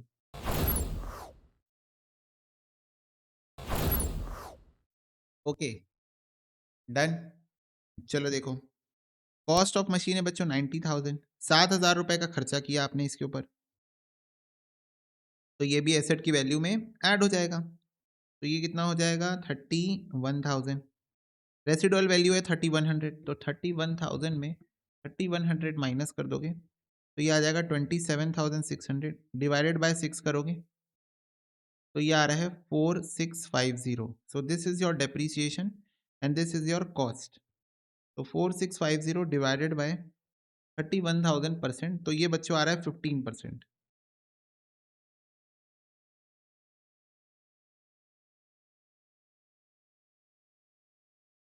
15%, ठीक है, 4,650 डिवाइडेड बाय 31,000। नेक्स्ट है 1,05,000 plus 20,000, 1,05,000 plus 20,000 is equal to 1,25,000, minus करोगे 12,500, रेसिडुअल वैल्यू है, रिकवर हो जाएगा, तो 1,12,500 आपका नेट नेट में खर्चा है, डिवाइडेड बाय 5 करोगे, 5 साल में आप इसको वसूलना चाहते हो, तो 22,500 आपका डेप्रीशिएशन आएगा पर एनम, और 1,25,000 आपकी कॉस्ट है, तो 22,500 डिवाइड बाय 1,25,000,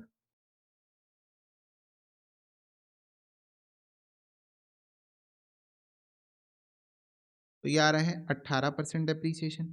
ठीक है, इसके बाद 2,50,000 प्लस 30,000, तो 2,50,000 प्लस 30,000 हो गया 2,80,000, माइनस 56,000, 2,24,000 डिवाइड बाय 10, 22,400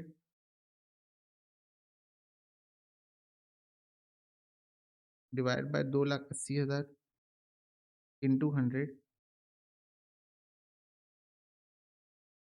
तो ये आ रहा है 8%। बोलो, क्या ये बात सबको क्लियर है?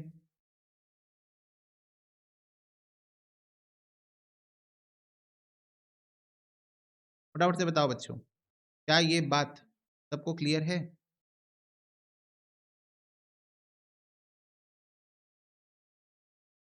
यस।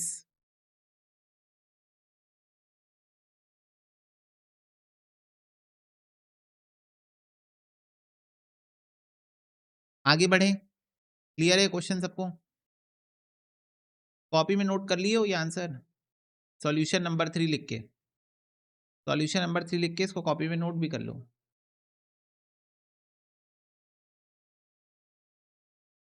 यस, चलो नेक्स्ट।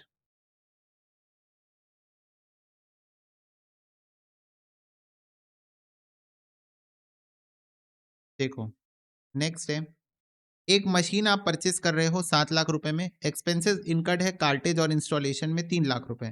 तो बच्चों आपने एक 7 लाख की मशीन खरीदी, आपने एक 7 लाख की मशीन खरीदी, 3 लाख रुपए का उसके ऊपर खर्चा कर दिया कार्टेज और इंस्टॉलेशन में, मतलब अपनी फैक्ट्री में लाने का और इंस्टॉल करने का खर्चा हो गया 3 लाख रुपए। तो क्या ये मशीन हो गई है 10 लाख रुपए की? फटाफट से बताओ, क्या ये मशीन हो गई है 10 लाख रुपए की? बोलो, है ना, एसेट परचेज करते टाइम जो भी खर्चा होता है। ओके, आपसे क्वेश्चन कह रहा है कैलकुलेट करो amount of depreciation 20% per annum according to straight line method for the first year ending 31 March 2024। तो पहले साल का डेप्रीसिएशन निकालो अगर आपका स्ट्रेट लाइन मेथड 20% डेप्रीसिएशन लगाने बोलता है तो। स्ट्रेट लाइन मेथड मतलब जो आपकी कॉस्ट है 10 लाख रुपए, 10 लाख रुपए जो आपकी एसेट की कॉस्ट है उस पर 20% डेप्रीसिएशन निकलेगा। ठीक है, if the machine is purchased on 1 अप्रैल, 1 जुलाई, 1 अक्टूबर, 1 जनवरी। तो बच्चों आपको 4 अलग अलग केसेस दिए हैं कि अगर आपकी मशीन इतने तारीख को, इतने तारीख को, इतने तारीख को या इतने तारीख को आपने खरीदी है तो बताओ डेप्रीसिएशन क्या लगेगा? बोलो, समझ में आया क्वेश्चन सबको? यस भैया, डेट का गेम है बच्चों यहाँ पर। तो अगर आप देखो कि यहाँ पर solution number 4,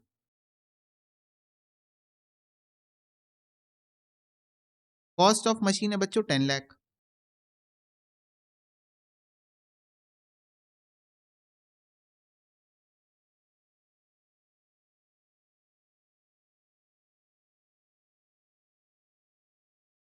10 lakh. Okay, rate of depreciation है अंडर एसएलएम मेथड 20%। ठीक है, एसएलएम पर एनम। आपसे क्वेश्चन कह रहा है कि अगर आपने ये मशीन 1 अप्रैल को खरीदी थी तो 31 मार्च 2024 को आपका डेप्रीशिएशन कितना आएगा? तो 1 अप्रैल से 31 मार्च 12 महीने होते हैं, तो पूरे 12 महीने का डेप्रीशिएशन आप यहां पर निकालोगे तो डेप्रीसिएशन आपका केस 1 में आएगा 10 लाख की मशीन है उसका 20% और पूरे 12 महीने आपने इस मशीन को यूज किया है तो पूरे 12 मंथ्स का डेप्रीसिएशन 2 लाख रुपए। लेकिन बच्चों केस 2 में देखो आप, केस 2 में देखो आप, again 10 lakh cost of machine है, इसका 20%। लेकिन केस 2 बोल रहा है कि आपने अगर इस मशीन को 1 जुलाई को खरीदा है, अगर आपने इस मशीन को 1 जुलाई को खरीदा है तो 31 मार्च तक का डेप्रीशिएशन कितना आएगा?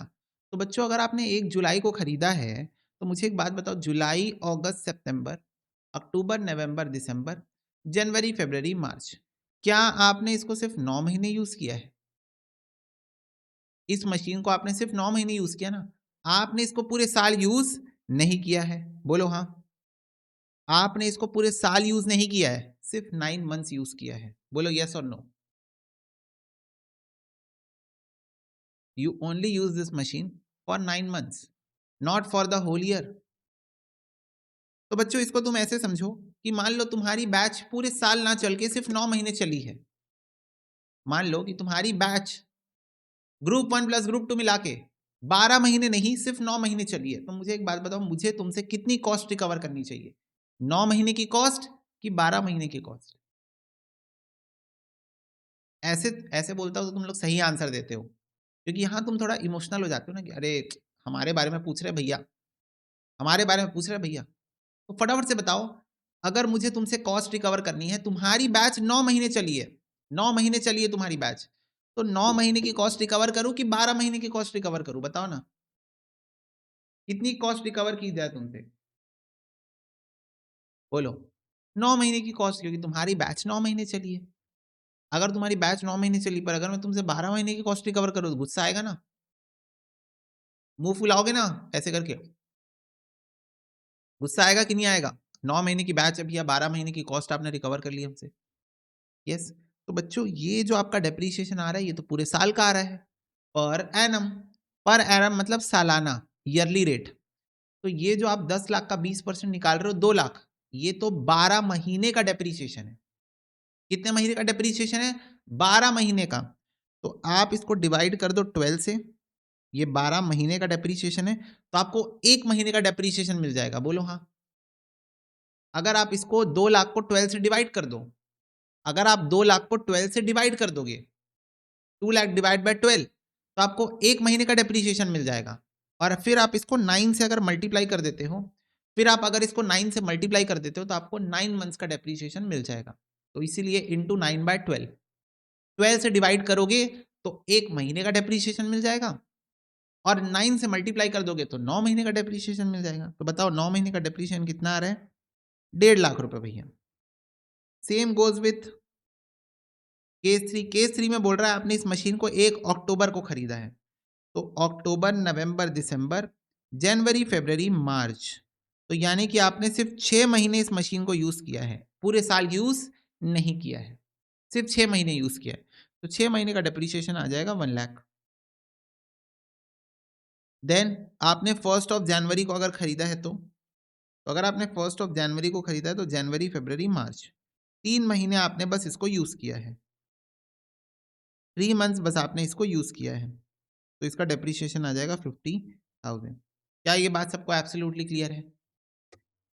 फटाफट से बताओ बच्चों, क्या ये बात सबको एब्सोल्युटली क्लियर है? यस और नो?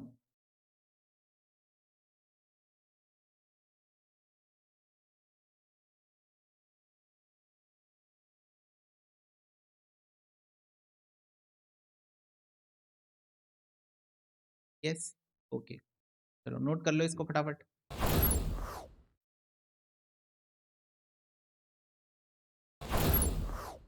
Okay, done. चलो बच्चों, तो ये मैंने आपको कुछ बेसिक बेसिक बात बताई है रिगार्डिंग योर एसएलएम मेथड और डब्ल्यूडीबी मेथड। और भी मेथड्स हैं जो कि मैं आपको सिखाऊंगा, ठीक है? यूनिट्स के बेसिस पे, वेस्टिंग एसेट्स क्या होते हैं उसके बेसिस पे। आपको अब मैं एक बार अकाउंटिंग पार्ट बताता हूँ कि डेप्रीसिएशन की अकाउंटिंग कैसे होती है। तो बच्चों बहुत सिंपल है, फटाफट से बताओ, depreciation is an expense for the year. बोलो हाँ। डेप्रीसिएशन करंट ईयर का खर्चा है, डेप्रीसिएशन करंट ईयर का खर्चा है, तो एक्सपेंसेस को हम डेबिट करते हैं ना, एक्सपेंसेस को हम डेबिट करते हैं। तो आप अकाउंटिंग में, accounting for depreciation,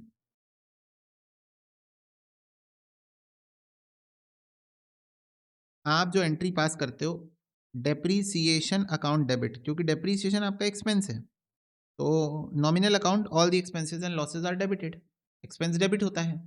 depreciation account debit, अब डेप्रीसिएशन से हो क्या रहा है, आपकी फिक्स एसेट की वैल्यू कम हो रही है, तो एसेट्स की वैल्यू कम करते हैं तो क्रेडिट करते हैं। बोलो हाँ। एसेट की वैल्यू कम होती है तो क्रेडिट। बोलो यस और नो? यस। तो to fix assets account, depreciation fix assets पे ही लगता है, डेप्रीसिएशन फिक्स एसेट पे लगता है, तो to fix asset account, depreciation account debit to fix assets account. क्या ये बात क्लियर है? बस इतना ही है ये, अकाउंटिंग फॉर डेप्रीसिएशन। बोलो।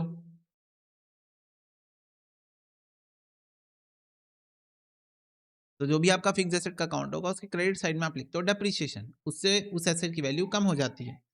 जैसे मैं आपको दिखाता हूँ नेक्स्ट क्वेश्चन, देखो, एक company whose accounting year is calendar year, मतलब एक कंपनी है जिसका अकाउंटिंग ईयर कैलेंडर ईयर है। कैलेंडर ईयर मतलब 1 जनवरी से 31 दिसंबर, 1 जनवरी से 31 दिसंबर। क्या ये बात क्लियर है? बोलो। नहीं नहीं रोहित, अभी नहीं, अभी नहीं, वाली एंट्री अभी नहीं, ठीक है? Purchased, purchased on 1 April 2021 machinery costing 30,000, तो 30,000 की मशीनरी परचेस की गई है। ओके, 1 अप्रैल 2021 को it purchase further machine of 1 October 2021 costing 20,000, 1 जुलाई 2022 को costing 10,000। On 1 January 2023, one third of the machinery was installed, become obsolete and sold for 3,000. Show करो machinery account appear in the books of the company. It is given that machinery was depreciated by fixed installment method at 10% per annum. Fixed installment method से depreciation लग रहा है, ये क्या है बच्चों? ये स्ट्रेट लाइन मेथड का दूसरा नाम है। भैया आपको कैसे पता? बच्चों फिक्स्ड इंस्टॉलमेंट कौन से मेथड में होती है? हर साल सेम सेम डेप्रीसिएशन कौन से मेथड में लगता है? Fixed instalment. हर साल सेम सेम डेप्रीसिएशन कौन से मेथड में लगता है बताओ?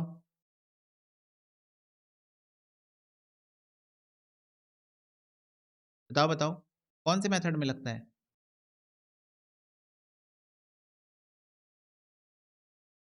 एसएलएम मेथड में। तो इसलिए एसएलएम का ही नाम है ये, एसएलएम का ही दूसरा नाम है। Okay, yes. तो चलो देखो सॉल्यूशन नंबर 5।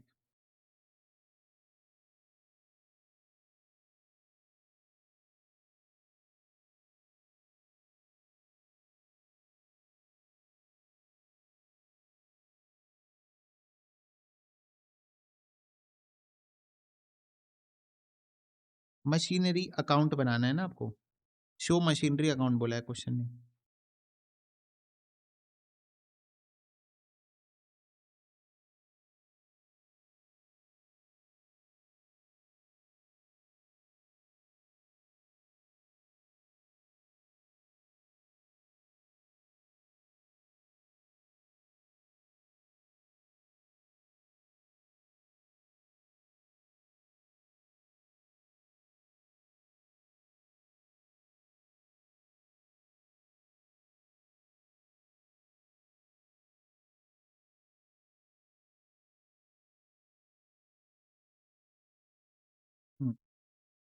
चलो देखो, सबसे पहले 1 अप्रैल 2021 को आपने 30,000 की मशीन खरीदी, तो 2021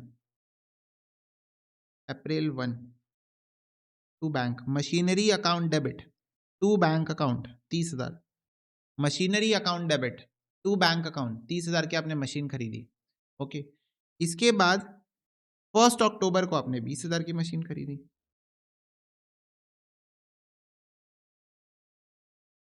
machinery account debit to bank account 20,000 की मशीनरी खरीदी। 1 जुलाई 2022 तो अगले साल आएगा। तो बच्चों सबसे पहले 2021 के December 31 को आपकी बुक्स ऑफ अकाउंट्स क्लोज होगी। ये आपका ईयर एंड है, क्योंकि आप कैलेंडर ईयर फॉलो करते हो। क्या फॉलो करते हो? Calendar year. कैलेंडर ईयर का मतलब होता है 1 जनवरी से 31 दिसंबर। 1 जनवरी से 31 दिसंबर ये आप फॉलो करते हो। क्या ये बात क्लियर है? 1 जनवरी से 31 दिसंबर, this you are following. Okay, तो कैलेंडर ईयर है। तो 31 दिसंबर को बच्चों जब भी साल खत्म होगा, डेप्रीशिएशन निकाला जाएगा। डेप्रीशिएशन साल के अंत में निकाला जाता है, जब आपकी बुक्स आप क्लोज करते हो, जब आपको अपना प्रॉफिट निकालने का मन कर रहा है। बुक्स क्लोज करने का मतलब कि जब आपको अपना प्रॉफिट एंड लॉस अकाउंट बना के प्रॉफिट निकालने का मन कर रहा है, तब आप डेप्रीशिएशन निकालते हो। 31 मार्च होता है मोस्ट ऑफ द केसेस में, कुछ केसेस में 31 दिसंबर भी होता है। कभी कभी क्वेश्चन बोलता है कैलेंडर ईयर, नहीं तो मोस्टली केसेस में अकाउंटिंग ईयर होता है 1 अप्रैल से 31 मार्च। तो साल के लास्ट डे पे जिस दिन आपको अपनी बुक्स ऑफ अकाउंट्स बनानी है, फाइनल अकाउंट्स बनानी है, पीएनएल अकाउंट बनाना है, प्रॉफिट एंड लॉस अकाउंट बनाना है, उस दिन आप डेप्रीशिएशन निकालते हो कि इस साल का डेप्रीशिएशन का खर्चा कितना हुआ, इस साल का डेप्रीशिएशन वाला खर्चा कितना हुआ। तो बच्चों यहां पर मैं लिखता हूं बाय डेप्रीसिएशन, क्योंकि एंट्री मैंने आपको अभी अभी बताई, depreciation account debit to machinery account, machinery account की क्रेडिट साइड। अब मैं आपसे ये जानना चाहता हूं, अगर आपकी 30,000 की मशीन है जो कि आपने खरीदी है, इस पर डेप्रीशिएशन का रेट है 10% का, इस पर डेप्रीशिएशन का रेट है 10% का, और आपने इसको 1 अप्रैल को खरीदा था, तो कितने महीने का डेप्रीशिएशन लगेगा जरा मुझे बताना। 1 अप्रैल से 31 दिसंबर, कितने महीने आपने इसको यूज किया है? कितने महीने आपने इसको यूज किया है बताओ? 9 मंथ्स। तो 9 मंथ्स का डेप्रीशिएशन लगेगा बच्चों इंटू 9/12, इंटू 9/12, 9 मंथ्स का यहाँ पर डेप्रीशिएशन लगेगा। क्या ये बात क्लियर है? यस। प्लस आपने एक और मशीन खरीदी है 20,000 की, उस पर भी 10% डेप्रीशिएशन लगेगा। बट द पॉइंट इज आपने इसको कब खरीदा है? 1 अक्टूबर को। आपने इसको कब खरीदा है? 1 अक्टूबर को। तो कितने महीने यूज किया इस साल? अक्टूबर नवंबर दिसंबर, अक्टूबर नवंबर दिसंबर, 3 महीने यूज किया है आपने इसको, तो 3 महीने का डेप्रीशिएशन लगेगा। क्या ये बात क्लियर है? बोलो। 30,000 इंटू 10% इंटू 9/12, 20,000 इंटू 10% इंटू 3/12, तो 2750 is basically your depreciation. 2750 is basically your depreciation. क्या ये बात क्लियर है?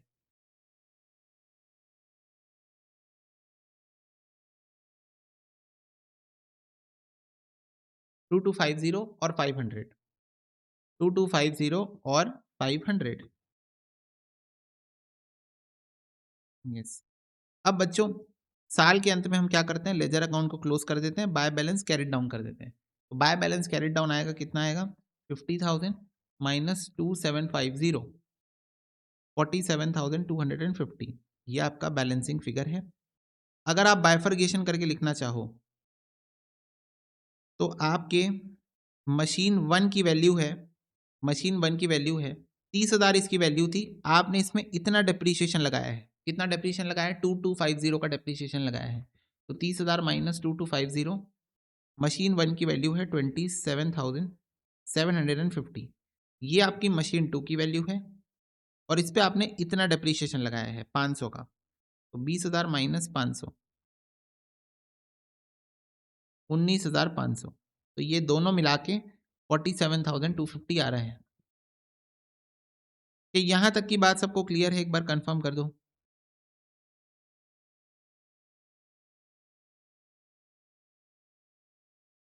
बोलो। कि यहां तक की बात सबको क्लियर है?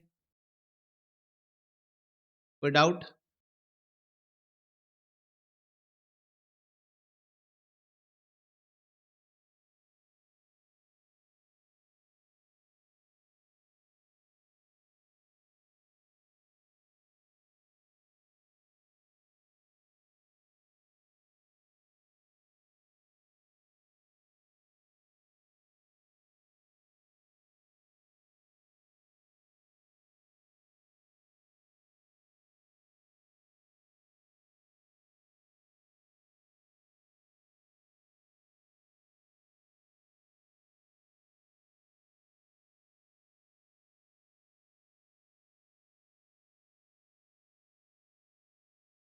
चलो, नेक्स्ट ईयर होगा to balance brought down.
To balance brought down, machine 1, machine 2,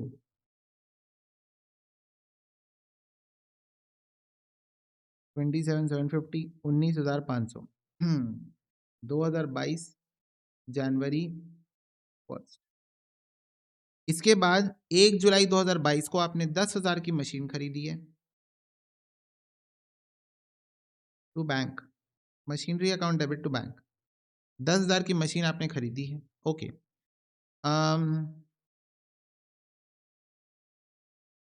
ठीक है। फिर बच्चों 2022 का 31 दिसंबर फिर से आएगा, ये साल का अंत, फिर से डेप्रीसिएशन निकलेगा, depreciation account debit to machinery account, फिर से डेप्रीसिएशन लिखे निकलेगा, ओके। यस। तो अब यहां देखो, आप डेप्रीसिएशन निकालोगे तो बच्चों याद करो स्ट्रेट लाइन मेथड है, तो कॉस्ट पे डेप्रीसिएशन निकलेगा। तो कॉस्ट आपकी मशीन की 30,000 थी, मशीन 1 की, उस पे 10% इस साल पूरे साल का डेप्रीसिएशन निकलेगा।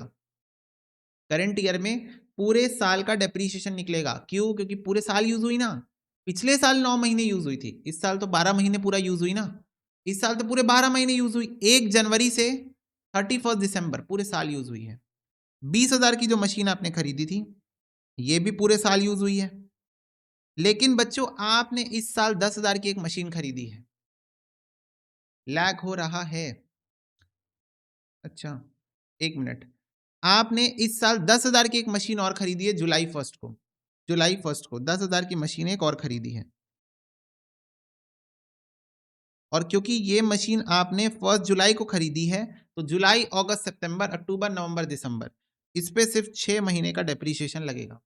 इस पे सिर्फ 6 महीने का डेप्रीशिएशन लगेगा। मशीन 1 मशीन 2 में पूरे साल का डेप्रीशिएशन लगेगा। क्यों? क्योंकि ये आपने पिछले साल खरीदी थी, इस साल ये पूरे साल यूज हुई है, 1 जनवरी से 31 दिसंबर पूरे साल यूज हुई है। लेकिन ये वाली मशीन आपने इसी साल खरीदी है तो इसमें 6 महीने का डेप्रीशिएशन लगेगा, 1 जुलाई से लेकर 31 दिसंबर तक। क्लियर है बात सबको? तो डेप्रीशिएशन आपका आ जाएगा 3,000 प्लस 2,000 प्लस 10,000 का 10% डिवाइड बाय 2, तो 5,500 आपका इस साल का डेप्रीशिएशन आ जाएगा बाय बैलेंस कैरिड डाउन। तो मशीन 1 का बैलेंस हुआ आपका, ओपनिंग बैलेंस था बच्चों 27,750 और आपने 3,000 का डेप्रीशिएशन लगा दिया है, 3,000 का डेप्रीशिएशन लगा दिया है, तो 27,750 माइनस 3,000 24,750।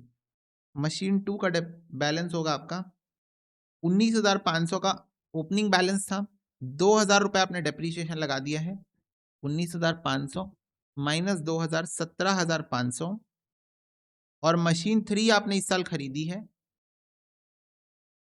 10,000 में खरीदी है, 500 रुपये इसका डेप्रीशिएशन है, ठीक है, तो ये हो जाएगा 9,500।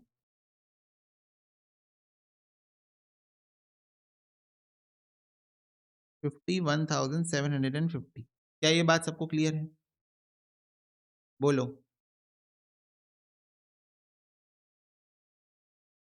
यहाँ तक की बात सबको क्लियर है? फटाफट से बताओ, यस और नो।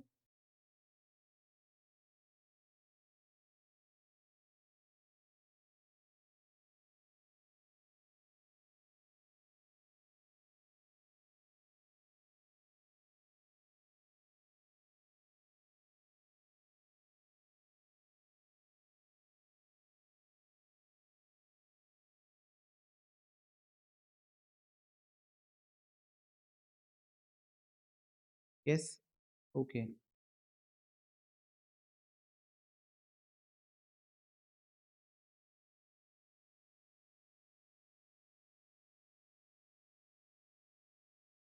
अभी भी हो रहा है क्या लैग? अभी हो रहा है लैग?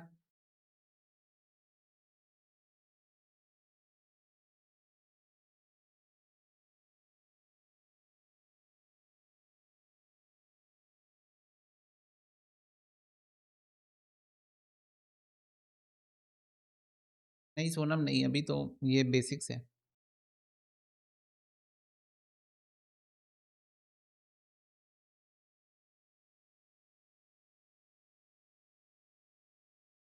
चलो ठीक है। अब इसके बाद बच्चों नेक्स्ट ईयर यही बैलेंस ओपन होगा 2023 में 1 जनवरी को।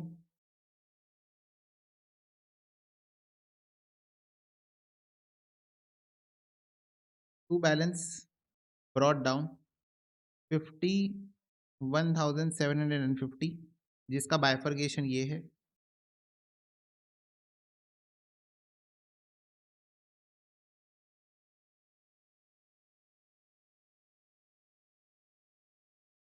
ठीक है, अब देखो क्वेश्चन क्या बोल रहा है, 1 जनवरी 2023 को, मतलब अभी जहां मैं खड़ा हूं वहां पर, ओके, 1/3 ऑफ द मशीनरी जो कि इंस्टॉल की थी आपने 1 अप्रैल 2021 को, मतलब जो पहली वाली मशीन थी, बिकम ऑब्सोलीट, ऑब्सोलीट हो गई है और आपने इसको 3,000 रुपए में बेच दिया है।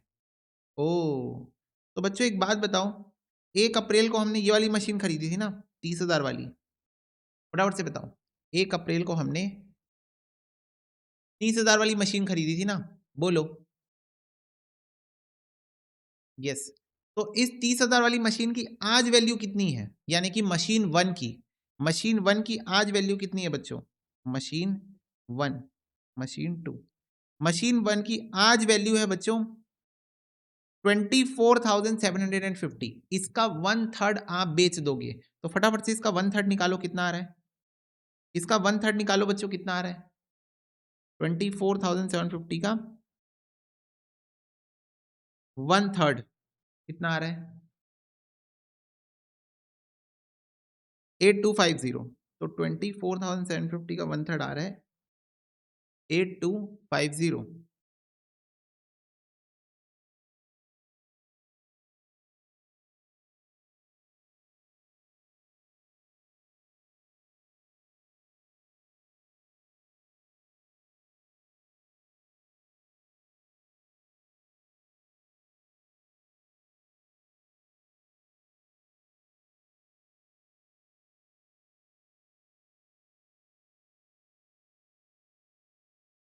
8250 जो आपकी मशीन 8250 वाली है उसको आप बेच रहे हो, कितने रुपए में बेच रहे हो? कितने रुपए में बेच रहे हो? 3000 रुपए में। 3000 रुपए में आप बेच रहे हो आपकी मशीन जिसकी वैल्यू 8250 है। 8250 जिस मशीन की वैल्यू है, आप इसको 3000 रुपए में बेच रहे हो। तो बच्चों एक बात बताओ, आप 8250 का आइटम 3000 रुपए में बेच रहे हो,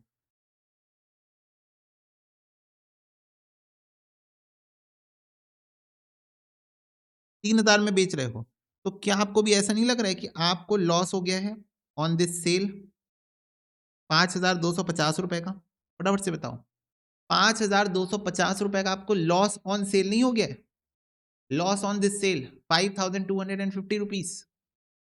यस और नो? यस। अब बच्चों इसकी जरा जर्नल एंट्री की बात करते हैं। सेल ऑफ फिक्स्ड एसेट की जर्नल एंट्री की बात करते हैं। आप जब फिक्स्ड एसेट को बेचोगे आपको पैसा मिलेगा, तो bank account debit, bank account debit, ठीक है।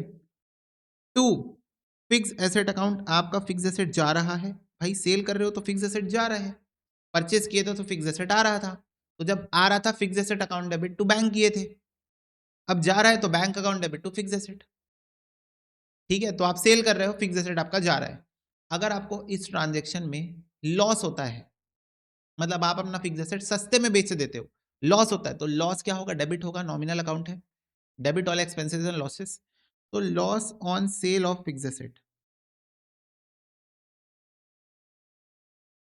Account debit. और अगर आपको इस ट्रांजेक्शन में प्रॉफिट होता है, अगर आप अपना फिक्स एसेट महंगे में बेच देते हो, अगर आपको इस ट्रांजेक्शन में प्रॉफिट होता है, अगर आप अपना फिक्स एसेट महंगे में बेच देते हो, तो to profit on sale of fix asset, credit side आप लिखोगे क्योंकि credit all incomes and gains, profit on sale of fix asset account. तो बच्चों ये जर्नल एंट्री होती है आपकी सेल की। तो आप जरा एक बार ध्यान से देख लो, अगर आपको फिक्स एसेट में प्रॉफिट होता है सेल करते टाइम, तो आप उसको क्रेडिट करोगे, अगर लॉस होता है तो आप डेबिट करोगे। तो इस ट्रांजेक्शन में आपको लॉस हुआ है, इस ट्रांजेक्शन में आपको क्या हुआ है? लॉस हुआ है। तो इधर देखो, bank account debit, bank account debit, 3000 रुपए आपकी सेल वैल्यू है, 3000 रुपए आपकी सेल वैल्यू है, ठीक है। To fix asset account, fix asset account, आपने 8250 रुपए का फिक्स एसेट बेचा है, 8250 रुपए का फिक्स एसेट आपने बेचा है, ठीक है। तो इस ट्रांजेक्शन में आपको 5250 का लॉस हुआ है, लॉस अकाउंट डेबिट। तो ये हुई आपकी journal entry, bank account debit, loss account debit to fix asset account. तो फिक्स एसेट अकाउंट को यहां पर आप क्रेडिट कर दो बाय बैंक 1 जनवरी को ही 3000 रुपए, बाय लॉस ऑन सेल 5250। क्या ये बात सबको क्लियर है? बाय बैंक 3000 में आपने बेचा है, बाय लॉस ऑन सेल 5250, ठीक है। क्लियर है? बोलो। बैंक अकाउंट डेबिट 3000 रुपए मिला बच्चों, लेकिन 3000 रुपए आपको किस चीज का मिला? एक फिक्स एसेट का जिसकी वैल्यू 8250 थी। आपने अपनी एक फिक्स एसेट बेची, एक मशीनरी बेची, एक मशीनरी बेची जिसकी वैल्यू थी 8250, 8250 रुपए उस मशीनरी की वैल्यू थी, आपने उसको 3000 रुपए में बेच दिया, तो 5250 रुपए का आपको लॉस हो गया है। यहाँ पर 5250 रुपए का यहाँ पर आपको लॉस हुआ है इस ट्रांजेक्शन में, ठीक है। अब ईयर एंड में फिर से डेप्रीशिएशन निकलेगा, तो बाय डेप्रीसिएशन। अब याद रखना, आपने जो मशीन 1 खरीदी थी उसमें से 1/3 मशीन आपने बेच दी है, यानी कि 10,000 रुपए के कॉस्ट की मशीन आपने बेच दी है। बोलो हाँ। मशीन 1 जो आपने खरीदी थी इसमें से 1/3 मशीन, अगर मैं कॉस्ट के हिसाब से बात करूं, कॉस्ट के हिसाब से, तो जो मशीन 1 आपने खरीदी थी उसका 1/3 यानी कि 10,000 रुपए की मशीन आपने बेच दी है। ठीक है, ओके, 10,000 रुपए की मशीन बेची है। अब तुम बोलोगे भैया वो मशीन 10,000 की नहीं थी, वो मशीन तो 8250 की थी ना। मैं बोला बेटा 10,000 रुपए की वो मशीन आप खरीद के लाए थे, जिस दिन आप बेच रहे थे उस दिन उसकी वैल्यू इतनी थी और आपने इतने में बेचा है। ठीक है, क्लियर है बात। 10,000 रुपए उसकी कॉस्ट थी जितने में आप उसको खरीद के लाए थे, जिस दिन आप उसको बेच रहे थे उस दिन उसकी वैल्यू इतनी थी। जिस दिन आप उसको बेच रहे थे, 2 साल यूज किया है ना आपने उसको, तो डेप्रीशिएशन माइनस करने के बाद उसकी वैल्यू इतनी थी और आपने उसको इतने में बेचा है। तो सेल वाले दिन इतनी वैल्यू का एसेट इतने में बेचा है, तो 5,250 का आपका लॉस हुआ है। ठीक है, तो अभी भी आपके पास इसमें से, इस 30,000 में से 10,000 की मशीन बिकी है, यानी कि 20,000 की मशीन अभी भी बाकी है। 20,000 की मशीन अभी भी बाकी है। ठीक है, मशीन 1 1/3 मशीन आपने बेची है। अच्छा, मैं कॉस्ट की बात कर क्यों रहा हूं, क्योंकि हम लोग इस क्वेश्चन में स्ट्रेट लाइन मेथड फॉलो कर रहे हैं। हम लोग इस क्वेश्चन में स्ट्रेट लाइन मेथड फॉलो कर रहे हैं, तो स्ट्रेट लाइन मेथड हमेशा कॉस्ट पे डेप्रीशिएशन निकालता है, तो इसलिए मैं कॉस्ट की बात कर रहा हूं कि 20,000 रुपए आपकी बची हुई मशीन की कॉस्ट है, मशीन 1 की, उस पर लगेगा 10%। मशीन 2 भी 20,000 की है, उस पर भी लगेगा 10%। मशीन 3 10,000 की है, उस पर भी लगेगा 10% पूरे साल का, क्योंकि अब आपने मशीन्स को पूरे साल यूज किया है। इस साल आपने मशीन्स को पूरे साल यूज किया है। ओके, तो जनवरी 1 से 31 दिसंबर, 1 जनवरी से 31 दिसंबर आपने इस साल मशीन्स को पूरे साल यूज किया है।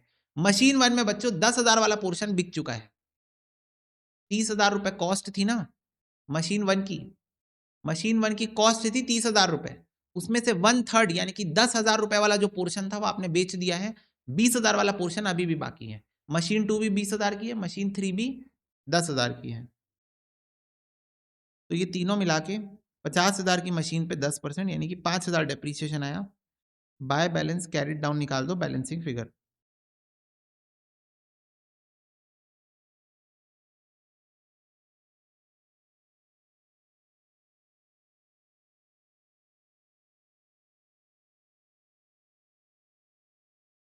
$38,500। क्लियर है बात सबको?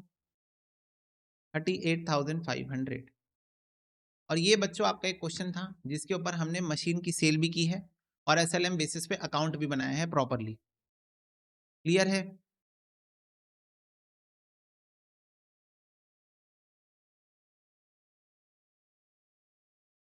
यस, चलो इसको फटाफट से नोट कर लो अपनी कॉपी में।